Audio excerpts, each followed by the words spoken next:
കരയാതെ കുട്ടുമോനെ നീ.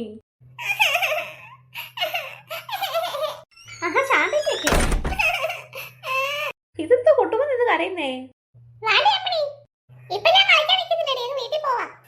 എന്താ കുട്ടുമോൻ നിന്ന് കരയുന്നെന്തിനാ?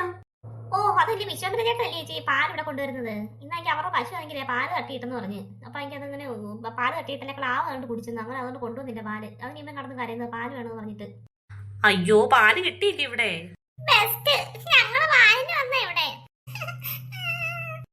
പാലിന് വന്നു. ആ അതെ, ഇന്ന് എന്റെ ചേട്ടന്റെ കൂട്ടുകാരനാണെങ്കിൽ അവിടെ വീട്ടിൽ വരും, കുറച്ച് കഴിഞ്ഞിട്ട് വരും. അപ്പോഴെങ്കിൽ ഞങ്ങളെങ്കിൽ പാല് വാങ്ങിക്കാൻ വേണ്ടി കട ചെന്നപ്പോഴത്തേക്ക് കട അടച്ചിട്ടേക്കുന്നത്. എന്നാ പിന്നെ ഇവിടെ നിന്നാ പിന്നെ കുട്ടുമ്പൻ പിന്നെ ഇവിടെ പാല് വാങ്ങിക്കാൻ, കുട്ടുമ്പന് വേണ്ടിയിട്ട് ഇവിടെ പാല് വാങ്ങിക്കുമല്ലോ. എന്നാ പിന്നെ ഇവിടെ നിന്നാ കുറച്ച് പാല് വാങ്ങിച്ചിട്ട് വരുമ്പോണ്ട് ഞങ്ങൾ ഇവിടെ വന്നത്.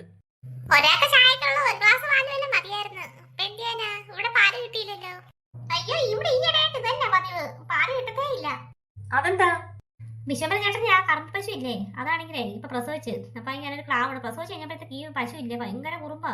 അതെല്ലാം തട്ടി തൊഴിക്കുകയും എല്ലാം പാലങ്ങ് കളയുകയും എല്ലാം ചെയ്യും. ഇപ്പൊ എത്ര പ്രാവശ്യം ഇവിടെ പാല് കിട്ടിയില്ലെന്ന് അറിയാം. കുട്ടുമാരിപ്പോ എന്നും കറച്ചില്ല ഇവിടെ പാലില്ലെന്ന് പറഞ്ഞിട്ട്. ഇത് ഇപ്പൊ ആഴ്ച ഇപ്പൊ എനിക്ക് തോന്നുന്നു 2-3 പ്രാവശ്യം കൊണ്ടേ പാല് കിട്ടത്തുള്ളൂ. ബാക്കി എല്ലാ ദിവസം ആ ക്ലാവ് തട്ടിക്കളയുക. ക്ലാവ് തന്നെയല്ല ആ കള്ളപ്പശു ആയി കാണിക്കുന്ന പരിപാടി. എന്നാ പിന്നെ കടയിൽ നിന്നാ പിന്നെ കവർ പാല് വാങ്ങിക്കാൻ വയ്യായിരുന്നോ? ശേഷം അത് കൊള്ളത്തില്ല ശാന്തേ, കവർ പാല് ഒട്ടും കൊള്ളത്തില്ല. ഇവനും അത് കുടിക്കത്തും ഇല്ല.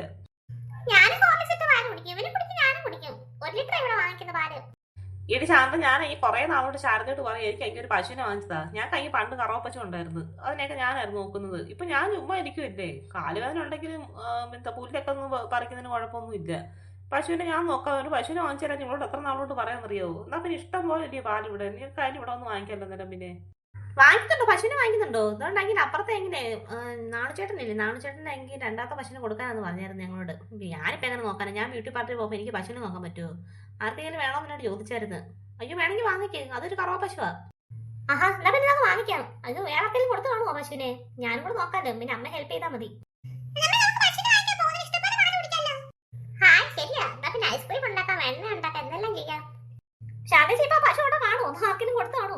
ഞങ്ങളിപ്പോ അങ്ങോട്ട് പോകുമ്പോഴത്തേക്ക് തിരക്കാം കേട്ടോ.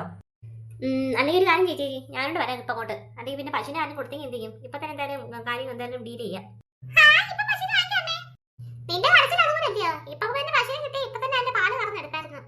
ഷാര എന്നാ പിന്നെ ഞാനോട് വരാം അങ്ങോട്ട്. ആ ശരി അമ്മേ, നമുക്ക് എല്ലാവരും പോയി നോക്കാം. കുട്ടുമനെ കൂടുതലൊക്കെ സന്തോഷിക്കണ്ടാണ്. പശു ഉണ്ടോ ഇല്ലെന്ന് നോക്കട്ടെ. അവര് വേറെ ആർക്കെങ്കിലും കൊടുത്തുവാണെങ്കിൽ എന്ത് ചെയ്യും? അത് ശരിയാ, പശുവിന് വേറെ എന്തെങ്കിലും കൊടുത്തേ പിന്നെ കരച്ചിൽ കഴിഞ്ഞാൽ അതിനായിരിക്കും ഇങ്ങനെ. ഓ ഭാഗ്യം കേട്ടോ, നിങ്ങൾക്ക് ഭാഗ്യമുണ്ട് എന്തായാലും. നിങ്ങൾക്കല്ല, കുട്ടുപോയി ഭാഗ്യമുണ്ട്. ദോ കിടക്കുന്ന പശു ഇവിടെ 2 പശു ഉള്ളായിരുന്നു ആകെപ്പാടെ. അതുകൊണ്ടാ ചവച്ചോണ്ട് കിടക്കുന്ന പശു ഉണ്ടോ? അതിനെ കൊടുക്കാനുണ്ടായിരുന്നു പറഞ്ഞത്. എന്റെ കുട്ടുമ്പനെങ്കിൽ മാറിയിക്കേ, അത് കയറി ചവിട്ടും ചിലപ്പോ. ഓ ശരി, അറിയാൻ പറ്റത്തില്ല പശു അങ്ങനെ ചവിട്ടും ഇല്ലെന്നും അറിയത്തില്ല. മോനെ മാറിയിക്കേ. നാണുചേട്ടാ, നാണുചേട്ടാ. ഞാനാ ശാന്ത. മാണൂനെ എനിക്കും അറിയാം. വേണ്ട, ഞങ്ങളെല്ലാരോടാ. ഞാൻ നാണിയമ്മ. അതെ വരുന്നു. ഞാനേ പശുവിനെ ഈ കാടി ഉണ്ടാക്കുവായിരുന്നു, ഇപ്പൊ വരാം. ആഹാ, ഇത് ആരൊക്കെയാ? വേണ്ട, നാണിയമ്മയൊക്കെ ഉണ്ടല്ലോ. കുറെ നാളായല്ലോ നാണിയമ്മ കണ്ടിട്ട്. ഓ എന്തോ പറയാനാ നാണു, ഞാനെങ്കിൽ അവിടെ കാലുവേദന കേട്ടങ്ങ് വീട്ടിൽ തന്നെ ഇരിപ്പാ. പിന്നെ എങ്കിലേ ഒരു പശുവിനെ വാങ്ങിക്കാന്ന് വിചാരിച്ച്. പശുവിനെ വാങ്ങിച്ചിട്ട് ആര് നോക്കും? നാണിയമ്മേ, കാലുവേദനയായിട്ട് അങ്ങനെ പശുവിനെ നോക്കണേ? നാണുചേട്ടൻ ഉണ്ടോ പശു? 2 ഉണ്ടെന്നില്ലേ പറഞ്ഞത്? അതാണ്ട് ആ കിടക്കുന്ന പശുവല്ലേ, അവിടെ നിൽക്കുന്ന പശുവല്ലല്ലോ ഒന്നും വേണോന്ന് ചോദിച്ചത്. പക്ഷെ പശുവിനെ ആണെങ്കിൽ വേറൊരു പാർട്ടി ആണെങ്കിൽ ചോദിച്ചു വെച്ചേക്കുവാ. ഇതിപ്പോ ഇനി അവര് വേണമെന്നൊക്കെ പറഞ്ഞു, അഡ്വാൻസ് ഇന്ന് തരാന്നൊക്കെ ആയിരുന്നു പറഞ്ഞത്. ശാന്ത ഇപ്പൊ 2 ദിവസം മുമ്പേ പറഞ്ഞായിരുന്നെങ്കിൽ ഞാനന്ന് ശാന്തയോട് ചോദിച്ചില്ല ആർക്കെങ്കിലും വേണോന്ന്. അത് കഴിഞ്ഞ് അന്നുമായിട്ട് തന്നെ ബുക്കിംഗ് ആയി. നാണു അങ്ങനെ പറഞ്ഞ പറ്റുന്നില്ല നാണു, ഞാൻ ആകെപ്പാടെ പ്രതിസന്ധിയില്ല. ഞങ്ങളുടെ വീട്ടിലാണെങ്കിലേ വിശ്വംഭരനാണ് പാല് കൊണ്ടുവരുന്നത്. അവരുടെ അവിടുത്തെ ഒരു കുറുമ്പി പശു ഭയങ്കര കുറുമ്പ്. അതെല്ലാം പാലെല്ലാം തട്ടിക്കൊഴിച്ചങ്ങ് കളയുക. പിന്നെ ഇതാണ്ട് ഇപ്പം പശുവിന് പുല്ലും ഇല്ല, ഒന്നുമില്ല. പശുവിന് പുല്ലൊന്നും കൊടുക്കത്തില്ല. അതായിരിക്കും അങ്ങനെ കുറുമ്പി പശു ഇപ്പം ഈ കുറുമ്പ് കാണിക്കുന്നത്. ഇതിപ്പോൾ ഞാൻ വേണ്ട ഇപ്പം ഇതിനെ വളർത്തി കഴിഞ്ഞാൽ നല്ലപോലെ പശുവിന് പുല്ലൊക്കെ പറിച്ച് കൊടുക്കും. അതിപ്പോൾ ഈ മോനാണെങ്കിൽ തേണ്ട ഭയങ്കര കരച്ചില്ല, പാലില്ലെന്ന് പറഞ്ഞിട്ട്. ഇന്ന് പാല് കിട്ടിയില്ല, അത് ഭയങ്കര എല്ലാം തട്ടിക്കളഞ്ഞെന്ന് പറഞ്ഞ പശു. അതുകൊണ്ട് ഇപ്പോൾ ഞങ്ങൾക്ക് അത്യാവശ്യമായിരുന്നു പശുവിന്. നിങ്ങൾക്ക് വേണമെങ്കിൽ കുറച്ചൊരു 10-500 എല്ലാം കൂടുതൽ തരാം. എന്താണോ? അങ്ങനെയൊക്കെയാണോ കാര്യങ്ങള്? എന്നാ പിന്നെ ഒരു കാര്യം ചെയ്യും, നിങ്ങൾ തന്നെ എടുത്തോ പശുവിനെ. ആ പാർട്ടിയോട് ഞാൻ പറഞ്ഞേക്കാം. പൈസ കൂടുതലൊന്നും വേണ്ട, ഇത് ഒരു 15,500 രൂപ തന്നാൽ മതി. ആ പുള്ളി പറഞ്ഞത് 15,500 തന്നെ ഞാൻ പറഞ്ഞിരുന്നത്. അത്രയും പൈസ തന്നാൽ മതി. 5 രൂപ പോലും കൂടുതലൊന്നും തരുന്നും വേണ്ട. വളരെ ഉപകാരം നാണിച്ചേട്ടാ, ഞങ്ങൾ ആകെപ്പാടെ വിഷമത്തിലായിരുന്നു. പാലില്ലാതെ മോൻ ഇന്നും കിടന്ന് കരച്ചില്ല. ഇത് കുറച്ച് കുറുമ്പി പശുവാ, എന്ന് വെച്ചാൽ പാലും തട്ടിക്കളത്തൊന്നും ഇല്ല. അവളിങ്ങനെ എപ്പോഴും തിന്നോണ്ടിരിക്കും. പുല്ലൊക്കെ കുറെ കൊടുക്കണം, അത്രേ ഉള്ളൂ. ഇച്ചിരി കൂടുതൽ, അത്രേ ഉള്ളൂ പ്രശ്നം. പുല്ലും വൈക്കോലും ഒക്കെ കൂടുതലും കൊടുത്താൽ മതി, വേറെ പ്രശ്നമൊന്നും ഇല്ല. നാണയം കുറച്ച് കഷ്ടപ്പെടേണ്ടി വരും, അങ്ങനെ ഉണ്ടെങ്കിൽ മാത്രം വാങ്ങിക്കാവൂ കേട്ടോ. ഇതിപ്പോ പുല്ലൊക്കെ അതിന് കൂടുതൽ വേണം ഈ പശുവിന്, ഇത് വേറൊരു ഇനം ഇത്. അതൊന്നും കുഴപ്പമില്ല, ഞാൻ നോക്കിക്കോളാം. അപ്പൊ പിന്നെ ആയിക്കോട്ടെ, ഇപ്പൊ തന്നെ പശുവിനെ കൊണ്ടുപോയിക്കോ. നാണുചേട്ടൻ നമ്പർ തരാമെങ്കിൽ ഗൂഗിൾ പേ നമ്പർ തരാമെങ്കിലേ എന്റെ ചേട്ടനെ കൊണ്ട് വൈകിട്ടേക്ക് പൈസ അങ്ങോട്ട് ഇടിച്ചേക്കായിരുന്നു. ആ നമ്പർ തന്നേക്കാം. വേണ്ട, എഴുന്നേക്കടാ, ഇവിടുന്ന് പോകാൻ സമയം. എഴുന്നേക്ക്. കിളന്നങ്ങ് തിന്നാൻ തുടങ്ങിയ പിന്നെ തീറ്റയോട് തീറ്റിയ. ഞാൻ തന്നെ ഇപ്പൊ പുല്ല് പറിക്കാൻ പിന്നെ പോവാ. പിന്നെ ഞാൻ പണ്ട് ഇതിനെയൊക്കെ നോക്കിയിട്ടുള്ളതാ, ഇഷ്ടംപോലെ പുല്ലും പറിച്ചിട്ടുണ്ട് ഞാന്. അതുകൊണ്ടൊന്നും എനിക്ക് പ്രശ്നമില്ല. എഴുന്നേക്ക്. അയ്യോ, ഈ പശു ഉപദ്രവിക്കൊന്നും ചെയ്യുവോ? ഏയ്, അങ്ങനൊന്നും ഉപദ്രവിക്കത്തില്ല. പുല്ല് ഇഷ്ടം പോലെ കൊടുത്താൽ മതി, ഞാൻ പറഞ്ഞില്ലേ. എന്നാ നിങ്ങൾ കൊണ്ടുവയ്ക്കോ.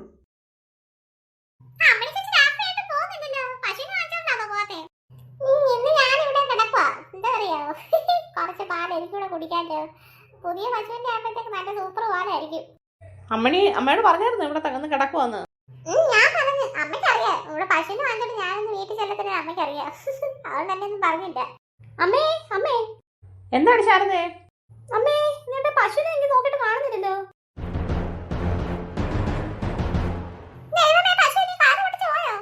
അയ്യോ, ഞാൻ അതിന്റെ വൈകിട്ട് തൊഴുത്തി കൊണ്ട് കെട്ടിയത്. ഞാൻ നല്ല ടൈറ്റായിട്ട് അതിന്റെ കെട്ടിയത് കയറ്. പിന്നെ എവിടെ പോയത്? കണ്ടില്ലടി ശാരദ അടങ്ങും. ഞാൻ തൊഴുത്തിന്റെ അടുത്തെല്ലാം നോക്കിയമ്മേ, കാണുന്നില്ലമ്മേ പശുവിനെ. നീ സമാധാനപ്പെട്ട് നമുക്ക് നോക്കി കണ്ടുപിടിക്കാം. അയ്യോ, ഇത്രയും വില കൊടുത്ത് വാങ്ങിച്ച പശു ഇല്ലയോ? പോയി കഴിഞ്ഞാൽ എന്ത് ചെയ്യും? എടി മാടി ശാരദ, നമുക്ക് പെട്ടെന്ന് പോയി നോക്കാന്ന്. അമ്മ ചേട്ടൻ വന്നിട്ട് പോയപ്പോ രാത്രി ഇനി നമ്മൾ ഒറ്റയ്ക്ക് പോണോ? അത് കൊള്ളാം. അവൻ വരുന്നവരെ നോക്കിയിരിക്കാൻ പറ്റുമോ? പശു ദൂരെ എവിടെയും പോകും, അല്ലെ ആരെങ്കിലും പിടിച്ചോണ്ട് പോകും അതിനെ.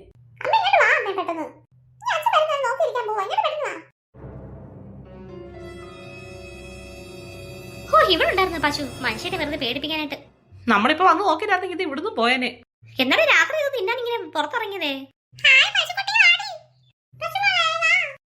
എടാ, പശുവിന്റെ അടുത്ത് നിന്നുകൊണ്ട് കൂടുതൽ കൊഞ്ചിക്കാതെ ഇങ്ങോട്ട് മാറി നിൽക്ക്. അമ്മ എനിക്ക് എന്തുമാത്രം പുല്ലാണ്, ഇഷ്ടം പോലെ പുല്ല് എന്റെ അമ്മ പറിച്ചിട്ട് കൊടുത്തത്. രാത്രി ഫുള്ള് തിന്നാനുള്ള പുല്ലുണ്ടായിരുന്നു. ഞാൻ വിചാരിച്ചാ രാവിലെ അധികം വരുമായിരിക്കുന്നു. ശരിയാണ് ശാരദ, ഞാനും ഇത് തന്നെ ആലോചിച്ചത്. ഞാനെനിക്ക് ഇഷ്ടം പോലെ പുല്ല് പറിച്ചു. ഞങ്ങളാണെങ്കിൽ പണ്ടൊക്കെ ആണെങ്കിൽ പശുവിന് ഇത്ര പോലെ പുല്ലൊന്നും കൊടുത്തിട്ടൊന്നും ഇല്ല. ഇതിനെന്തോ ഇത് കൂടുതൽ വേണമെന്ന് പറഞ്ഞോണ്ട് ഞാനെന്തോ പറയും ഇഷ്ടം പോലെ പറിച്ചു. 2 ദിവസത്തേക്ക് ഇരിക്കട്ടെ പറഞ്ഞ പറിച്ചത്. ഇത് കൊണ്ടാ എന്നിട്ട് തിന്ന്. നീ കണ്ടോ അത്? പുല്ലോടെ കിടപ്പുണ്ടോ? എവിടെ കിടക്കുന്നു? മൊത്തം തിന്ന്. ഒരു പുല്ലുപോലും ബാക്കിക്കാതെ മൊത്തം തിന്ന്. കൊള്ളാൻ, ഇത് തീറ്റിപ്പണ്ടാരെ പശു. പുല്ല് തിന്നാന്ന് അയാൾ പറഞ്ഞപ്പോ ഇത്രയും തീറ്റിക്കാരനാന്ന് അറിഞ്ഞില്ലല്ലേ? മതി പശുവിക്ക് വാ, ഞാൻ എന്തായാലും മേച്ചോണ്ട് വരാം. നിങ്ങളെ കൊണ്ട് വെക്കോ. ഞങ്ങൾ പോകുന്നില്ല, അമ്മ ഒറ്റയ്ക്ക് നിൽക്കണ്ട. അമ്മ പശുവിനെ വിളിച്ചിട്ടുണ്ടോ? ഞങ്ങളോട് ഇവിടെ നിൽക്കാം. വാ എന്തൊക്കെ എന്നോട് എന്നൊക്കെ പറയാം. നിങ്ങൾ ആരാന്നേ? ഈ പശു തന്നെയാണോ സംസാരിച്ചത്? അമ്മേ, നമുക്ക് തോന്നിയതായിരിക്കും ചിലപ്പോ.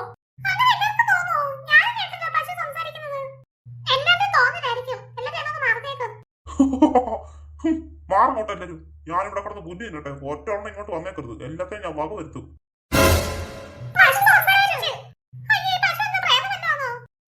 ഞാൻ ആരാന്ന് കാണിച്ചു തരാം. അയ്യോ, പശുവാണ് നമ്മളെ കുത്താൻ വരുന്നത്, ഓടിക്കോ. അയ്യോ, നമ്മളിപ്പോ കുറെ ദൂരം ഓടിയല്ലോ. എനിക്ക് വയ്യേ. ആ പശു നമ്മളെ പിന്തുടർന്നോണ്ടിരിക്കുവായിരുന്നു. എടി, എന്നാലും എന്തോ ശക്തിയുള്ള പശു അത് കേട്ടോ. അതിന്റെ സംസാരം കേട്ടില്ലേ? നമ്മൾ ആദ്യമായിട്ട് കേൾക്കില്ലേ പശു സംസാരിക്കുന്നത്? എന്തോ ഒരു ശക്തിയുള്ള പശു വന്നിട്ടോ. അയാൾ എന്നിട്ട് നമ്മളോടൊന്നും പറഞ്ഞില്ലല്ലോ. ചിലപ്പോ ഇതിന്റെ ശക്തിയെ കുറിച്ച് നാണുചേട്ടൻ അറിയായിരിക്കും. അതാ നാണുചേട്ടൻ പെട്ടെന്ന് ഇതിനെ വിറ്റ് കളഞ്ഞത്.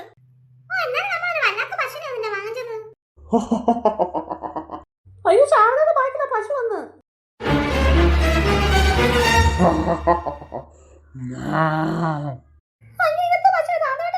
ഭൂമിയോ ചന്ദ്രനോ മനുഷ്യന്റെ കാലം എന്തോ ഇത്?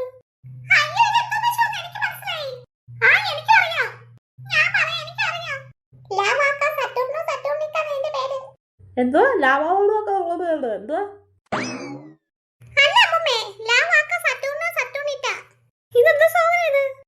എന്നെ കളിയാക്കുന്നു ഇവിടെ നിന്ന്. എല്ലാത്തിനും ഞാനിപ്പോ വെച്ചിട്ടുണ്ട്. അയ്യോ ചന്ദ്രൻ എന്നെ ഉദിച്ചേക്കുന്നേ. അയ്യോ, ഫുൾ മൂണാന്നല്ലോ ഇന്ന്. അയ്യോ എന്റെ ശക്തി ചോർന്നു പോകുന്നുണ്ടല്ലോ.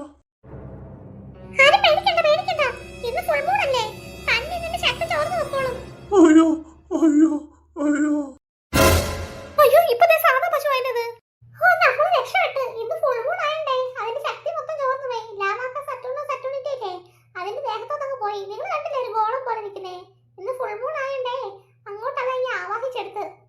ശരിയാ, ചന്ദ്രനായി അതിനെ ആവാഹിച്ചെടുത്ത്. അതുകൊണ്ട് ഇപ്പൊ സാധാരണ പശു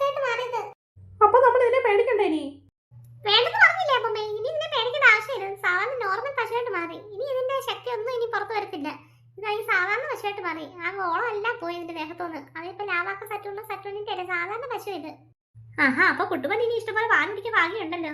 പശുക്കുട്ടി, പശുക്കുട്ടി. അപ്പൊ എനിക്ക് ഇനിയും പുല്ല് പറിക്കാനായി യോഗം.